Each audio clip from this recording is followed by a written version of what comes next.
All right, so I'm here with Jack and Jacob, the founders of Byte'm. Thank you for joining us. Thanks for having us. Let's go. So tell us a little bit about the company, what you guys are building. So Byte'm is trying to solve the eternal question everyone's always asked: why don't grocery store brownies taste good? Yeah. It's based on Jack's mom's real recipe. Chocolate chips the first ingredient, real vanilla, real butter, and they just taste tasty. And so when did you guys start building them, or building it? We launched a year and 2 months ago on Valentine's Day, 2025, and we were working on it, just a couple months before that, just to get everything ready for the launch. And so it's your mom's recipe. When were you like, so I feel like everyone's always like, my mom's recipe is the best. At what point were you like, my mom's recipe is the best, and I'm gonna launch this into a company?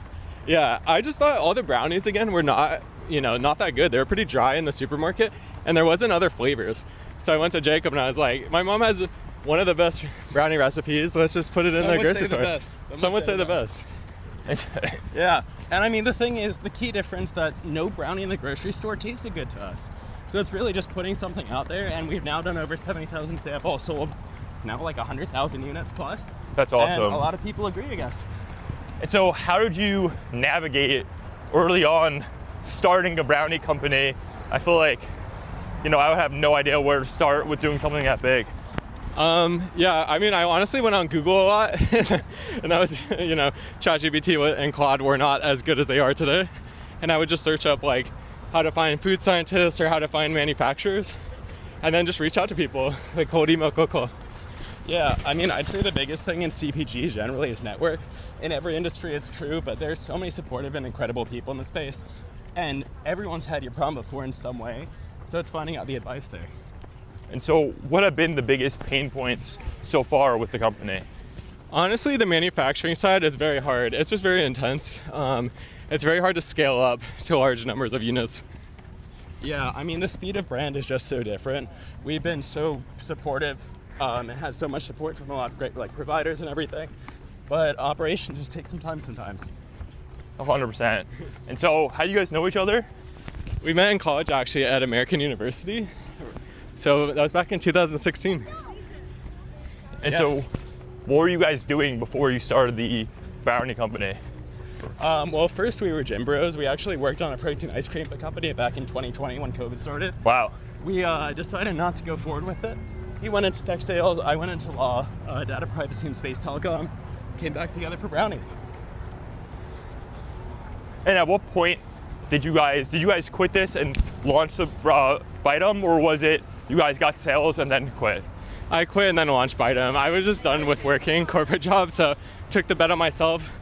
But I think it is smart for some people too to, work on the side and then launch their product on the side too.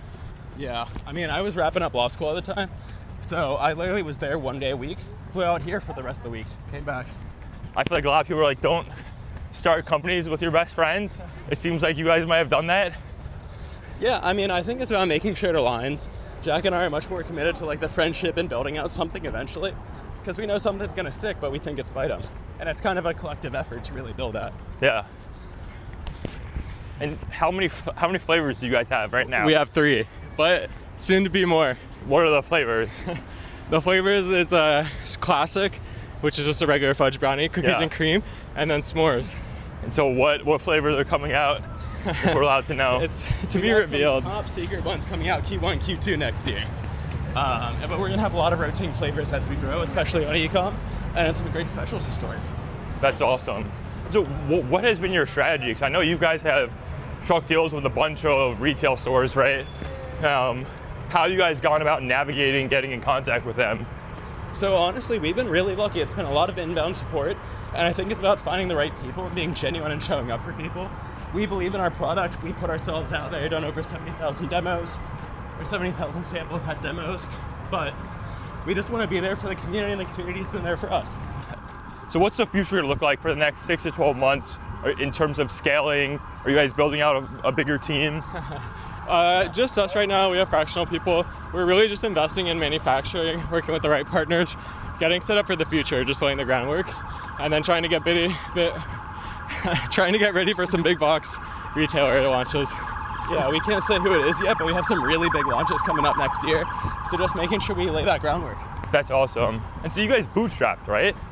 Yeah, we did. We did do a small friends and family loan because we were going to invest in some machinery, but didn't really touch it. But yeah, it has been like ours, blood, sweat, and tears from years of working. That's awesome. And so what has been your go-to-market strategy? How did you originally get the word out about the brand? Sample, sample, and sample. We've done a lot of fun content online, but a lot of it's just being there. And again, getting to know people in the community because they can really get the outreach out there. 100%. Yeah. Running with random people for interviews to go online. Gotta do what you gotta do. And so what have been the biggest high points and low points so far with the company? High points, being named one of the America's Next Top Snacks, that was cool. Wow. And then we've won some, different awards. I would say that was cool. I mean, I'd say it's cheesy, but we built out such an incredible ecosystem and so embraced by people in this whole city, the whole country. There are just so many great founders out there. So getting to get so many new great friends and just build something. That's awesome. And so what advice do you have for people starting out in this space to create that next big brand? Not in the brownie industry, but We welcome competition. I think the hardest part is you always have to be kind of unique and different, and there's not always one template to follow. A lot of people, it's very easy to listen to other businesses and copy them. Even Byte'm, on surface level, it might seem kind of generic. There's other brownies out there, but it's kind of a bold bet because everything's protein creatine right now. yeah. So we're really focusing on flavor first, different textures. Yeah, I mean, hot take, but it's not about being a need. No one needs a CPG product. It's about how you're solving something for someone as a want. It's the immediacy, it's the efficiency, it's the quality. Focus on what people want and give it to them. 100%. And so in terms of marketing, I know you guys said it's not the most important thing, but I feel like you guys come up with some pretty unique videos. Who's the mastermind behind that? I say we both just have really crazy ideas, but yeah. Jacob likes getting out there though, so it might be a little crazier. Well, what, No, it's definitely a team effort. I wouldn't have the confidence, and Jack has some insane ideas that are also great. what's been the craziest one so far? I saw that the snow one was pretty nuts.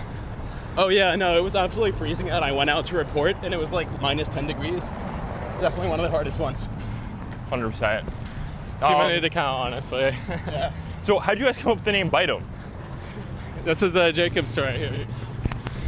So Jack did our initial design, so I was really tasked with doing the copyright elements. Yeah. But we worked together on it. I could not figure it out for the life of me. I asked ChatGPT for weeks, and I was like, this is so stupid. Why can't you come up with a name like Byte'm? And I was like, oh, that's a good name.